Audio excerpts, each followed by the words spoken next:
Steel Mace Vinyasa 101 is my newest program for really developing a meaningful and consistent home practice. Welcome to the loaded poses section. In this section, I'll present each and every yoga pose with load and then without load. And the purpose of this is to help you add the load to recruit more of the stabilizing muscles in your hip girdle, your deep inner core, your rotator cuff, and your lat. When you're able to create that dynamic tension under load, what you'll find is you're recruiting more motor units in the stabilizing muscles, so that when you remove the load and take the load away, what happens is you're feeling like you're floating and everything's fully activated and turned online. The mechanism for that, for you kinesiology nerds out there, is post-activation potentiation. PAP for short, post-activation potentiation. So I came across this concept by accident, but it's also used throughout athleticism and sport to help people develop more power. So you might see somebody using the PAP principle in a track training environment, somebody that's doing a bunch of heavy squats, like maybe like 2 to 3 reps of a powerful squat with heavy load. They're trying to recruit all of their glute max, glute medius,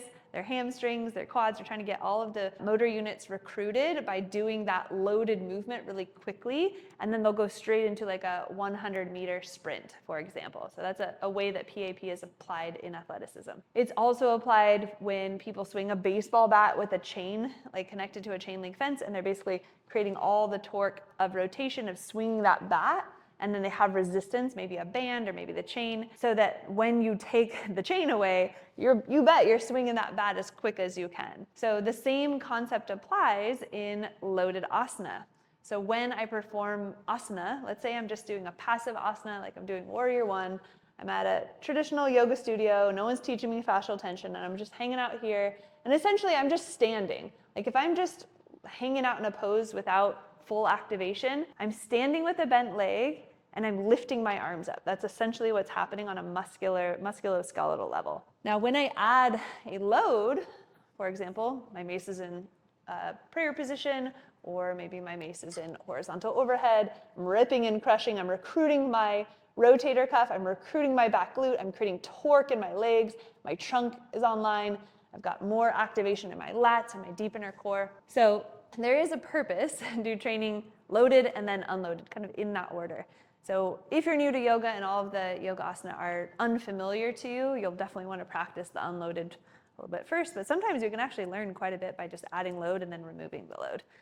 But the way to do it is really to go loaded followed by unloaded.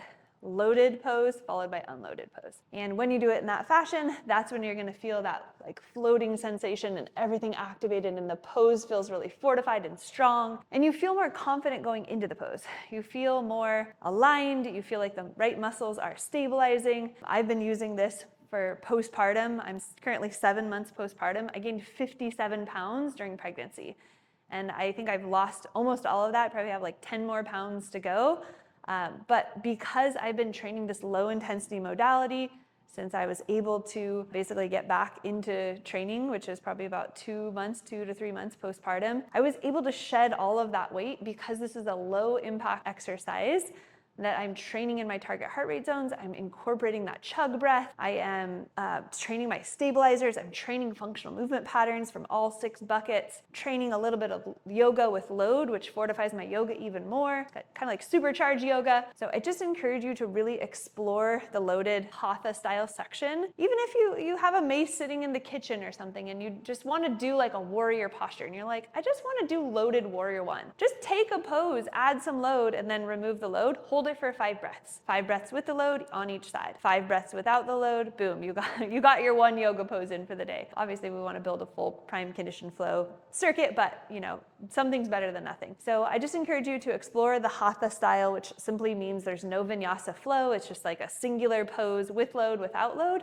and just compare and contrast how you feel the next time you do a full yoga practice. Do you feel more connected to your body, your musculoskeletal system? Do you feel more connected to your breath? Do you feel more confident, less likely to get injured? Usually also when I go to a yoga class, I've got much more focus on my form, and then I notice, I'm like, oh, there's not a lot of cueing for torque or anything in this class.